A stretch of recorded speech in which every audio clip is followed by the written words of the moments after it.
আমি দীপাঞ্জন বাবুর কাছ থেকে জানতে চাইবো, দীপাঞ্জন বাবু, এই যে সারের বস্তা যেটা আপনি বলা শুরু করেছিলেন, আমরা একটু ঘটনাটা বিশ্লেষণ করে তারপরে এই ঘটনাটা, এই পুরো বিষয়টায় আসবো বলে একটু দর্শকদেরকে বোঝানোর চেষ্টা করছিলাম যে কেন সারের বস্তাগুলোকে টার্গেট করা হলো। এবার সেই জায়গাটায় আসতে চাইবো। দেখুন, দুটো জিনিস সাধারণ মানুষ যেটা ভুল করে, টেকনিক্যাল, সেটা হচ্ছে একটাকে আমরা বম বলি। বমটা কিন্তু সরকারি, এবং সেটা কনভেনশনাল ওয়ারফেয়ারে ব্যবহার হয়, এবং বমগুলো তৈরি হয় কিন্তু সমস্ত অর্ডিন্যান্স ফ্যাক্টরিতে, এবং সেখানে বাকায়দা সেই রাষ্ট্রের ছাপ থাকে যে হ্যাঁ made by whatever, Indian ordnance factory, Pakistan ordnance factory, Bangladesh ordnance factory, এটা কনভেনশনাল ওয়ারফেয়ার ইউজ হয়।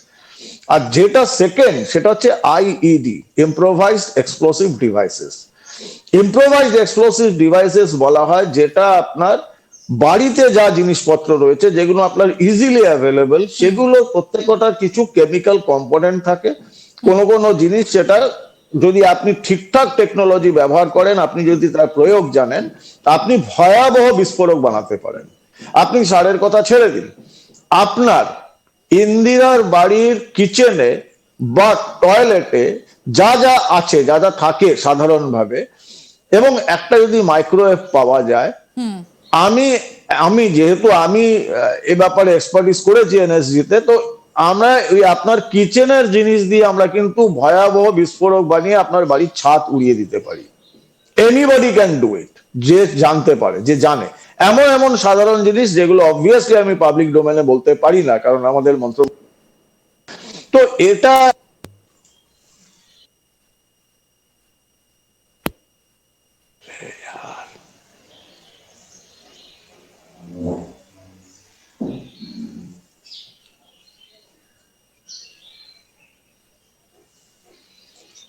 সো এই যে, মাফ করবেন, মাঝখানে একটু নেটওয়ার্কের ইস্যু হয়ে গেছিল। সো এই যে জিনিসগুলো যেগুলো পাওয়া যায়, এবার ধরুন এই সারের কথা বলছেন, অ্যামোনিয়াম নাইট্রেট একটা খুব ইম্পর্টেন্ট কম্পোনেন্ট সারের মধ্যে। অ্যামোনিয়াম নাইট্রেট কিন্তু প্রচন্ড তাপ বিকিরণ বা যেটাকে বলে ইনফ্লামেশন, সেটা তৈরি করতে পারে। আপনি যদি তার সঙ্গে সঠিক মাত্রায় অন্য কোনো এক্সপ্লোসিভ ইউজ করেন, যেমন ধরুন আরডিএক্স, এবং তার ডেটোনেশন সিস্টেমটা যদি আপনি জানেন, আপনি যদি ব্যবহার করতে জানেন, তাহলে কিন্তু এই অ্যামোনিয়াম নাইট্রেট দিয়ে ভয়ঙ্কর তাপ বিকিরণ করা যায়, এমনকি স্টিল মেল্ট করে দেওয়া যায়। আরডিএক্স এবং অ্যামোনিয়াম বা একটা কম্বিনেশন 3 আছে, কম্বিনেশন 4 আছে, পিইটিএন আছে, যেটাকে আমরা বলি পেন্টা এরিথ্রাইট টেট্রা নাইট্রেট। এইগুলো কিন্তু ভয়ঙ্কর এক্সপ্লোসিভ, আর এর সঙ্গে অ্যামোনিয়াম নাইট্রেট যোগ করলে আপনার কিন্তু ইনফ্লেমেশনটা সাংঘাতিক হবে, আগুন বা তাপ বিকিরণটা ভয়ঙ্কর হবে। তো এই জন্য এটা কিন্তু আপনার মনে আছে, আমাদের পশ্চিমবঙ্গে দুজন ব্যবসায়ী ধরা পড়েছিল প্রচুর পরিমাণে, কয়েক হাজার টনের, বেশ কিছুদিন ধরে এটা নিয়ে খুব বিতর্ক হয়েছিল, বছর দুয়েক আগে, মানুষ ভুলে গেছে। পশ্চিমবঙ্গে বীরভূমের দুজন ব্যবসায়ী এই অ্যামোনিয়াম নাইট্রেট ধরা পড়েছিল, ডেটোনেটর আলাদাভাবে 20-22 হাজার ডেটোনেটর ধরা পড়েছিল। তো এইগুলো কিন্তু ওই যেটা বললাম আইইডি হিসাবে ব্যবহার করা যায়, এবং এর ঘাত শক্তি ভয়ঙ্কর হয়। তো এটাকে মোটেও লাইটলি নেওয়া যেতে পারে না, এটা একটা সাংঘাতিক বড় ষড়যন্ত্রের অংশ। ভারতবর্ষের ভূখণ্ডে এরা বড় অন্তর্ঘাত চালাতে চাইছে। আমি দর্শকদেরকে খুব স্বাভাবিকভাবে ছোট্ট একটা কথায় যেটা জানাবো, যে অ্যামোনিয়াম নাইট্রেট জ্বালানো কিন্তু বেশ কঠিন, কিন্তু বিশুদ্ধ আকারে এটা বিপজ্জনক নয়, এটা নিজে বিস্ফোরক নয়। কিন্তু যখন অন্য কোনো শক্তি এর মধ্যে প্রয়োগ করা হয়, যেমনটা দীপাঞ্জন বাবু আমাদেরকে বলছিলেন, তখন কিন্তু এর অণু আর স্থিতিশীল থাকে না এবং নিজে থেকে দাহ্য নয়। অ্যামোনিয়াম নাইট্রেট হলো একটি অক্সিডাইজার যা দহনকে তীব্র করে। কিন্তু এখানে একটা ইন্টারেস্টিং পয়েন্ট রয়েছে, দীপাঞ্জন বাবুর কাছ থেকে জানতে চাইবো, যে তাদেরকে, নাবিকদেরকে শেষ করে দেওয়ার পরেও কিন্তু একটা সারের বস্তাও এদিক থেকে ওদিক করা হয়নি।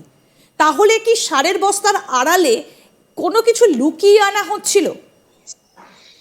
দেখুন, ডিপেন্ড করছে যে কি ছিল। এখন আমরা যেগুলো, বা বাংলাদেশের লোকজন, পুলিশ বা কাস্টমস যেগুলো ধরেছে, ধরুন আপনার 40 বস্তা বা 50 বস্তা সার ধরা পড়লো, এটা কেন?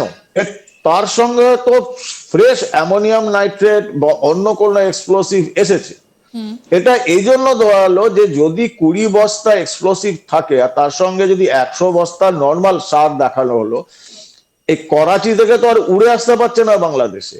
না। এই যে বিস্তীর্ণ জলপথ দিয়ে আসছে, সেখানে যদি ভারতের কোস্ট গার্ড বা ভারতীয় নেভি যদি চ্যালেঞ্জ করে, কোনো কারণে যদি ধরা পড়ে, তাহলে অ্যাটলিস্ট সামনে দেখাতে পারবে যে এতগুলো বস্তা সার রয়েছে। এবং আমি নিশ্চিত ভাবে যে এই যে বস্তাগুলোর মধ্যে যেরকম ভাবে লেখা রয়েছে পাকিস্তানের কোনো পার্টিকুলার এগ্রো কোম্পানির নাম এটসেট্রা, এবং ডিটেল রয়েছে এর ভেতরে কি আছে ইত্যাদি, নিরীহ আপাত নিরীহ, যে 100, 150, 200 বা 500 বস্তার মধ্যে আপনি প্রত্যেকটা বস্তা চেক করতে পারবেন না। না। সেই জন্য ডেফিনেটলি বড় ধরনের এক্সপ্লোসিভ এসেছে, আমার সন্দেহ আরডিএক্স এসেছে, এবং তার সঙ্গে এই অ্যামোনিয়াম নাইট্রেটও এসেছে। কিছু ছেড়ে দিয়ে গেছে নর্মাল সার হিসাবে, যেটা নিয়ে যাওয়া আছে। বেসিক্যালি যে বিভ্রান্তটা কেন করে, যাতে অন্তত 5 দিন 7 দিন লোকে এ নিয়ে চর্চা করবে, পুলিশ বিভ্রান্ত হবে, ইনভেস্টিগেশনে বিভ্রান্ত হবে, সময় লাগবে, তার মধ্যে ওদের যে কাজ করা সেটা ওরা করে নেবে। তো এই জন্য এটা একটা ডিসেপটিভ ওয়ে, যতটা দেখানো হয়েছে, যেটাকে বলা হয় যে হাতির দুটো দাঁত, দেখানোর একটা দাঁত, খাওয়ার একটা দাঁত, এটা দেখানোর দাঁতের জন্য রেখে দিয়ে গেছে, খাওয়ার দাঁতগুলো ওরা সরিয়ে নিয়ে গেছে। ঠিক, মানে এটা একটা ভয় ধরানোর চেষ্টা হচ্ছে। কিন্তু এই যে আপনি বলেছিলেন যে জেল থেকে প্রচুর যারা জিহাদি কার্যকলাপের সঙ্গে যুক্ত, যারা রীতিমতো জঙ্গি কার্যকলাপের সঙ্গে যুক্ত, তাদেরকে ছেড়ে দিয়েছে ইউনূস প্রশাসন বা মোহাম্মদ ইউনূস, তিনি তত্ত্বাবধায়ক সরকারের মাথায় বসার পরই। এগুলো কি তাদেরই কাজ? না, আমি সেটা মনে করি না। আমি এই জন্য মনে করি না, যে সমস্ত সোকল জিহাদিদের ছাড়া হয়েছে, এরা কিন্তু খুব একটা বেশি প্রশিক্ষিত নয়। এরা জিহাদের মন্ত্রে দীক্ষিত, বা এদের ব্রেন ওয়াশ হয়েছে, র্যাডিকালাইজ হয়েছে, ছোট মোটো সন্ত্রাসবাদী হামলা টামলা করেছে, ঠিক আছে। কিন্তু এইরকম ভাবে যে অ্যামোনিয়াম নাইট্রেটের মতো জিনিসকে অত্যাধুনিক আরডিএক্স বা পিটিএন বা C3 কম্বিনেশন 3 ব্যবহার করে যে আইডিস বানানো, সেটা কিন্তু সবার ব্যাপার নয়। এটার জন্য অত্যন্ত প্রশিক্ষিত অভিজ্ঞ পেশাদার দরকার হয়। আপনারা মনে আছে যে 2টো জাহাজে করে বেশ কিছু লোক এসেছিল পাকিস্তান থেকে, এবং সেই লোকগুলো চট্টগ্রাম বন্দরে যাওয়ার পর ভ্যানিশ হয়ে গেছে। আমার সন্দেহ ওই লোকগুলো ওরা বানাবে, আর এই জিহাদিদের শেখাবে যে কিরকম ভাবে প্লান্ট করতে হয়, কিরকম ভাবে এটাকে ইগনাইট করতে হয়। একটা খবর আমরা দীপাঞ্জন বাবু পেয়েছিলাম, সেটা হচ্ছে যে এবার পাকিস্তান বাংলাদেশের আর্মিকে ট্রেন করবে।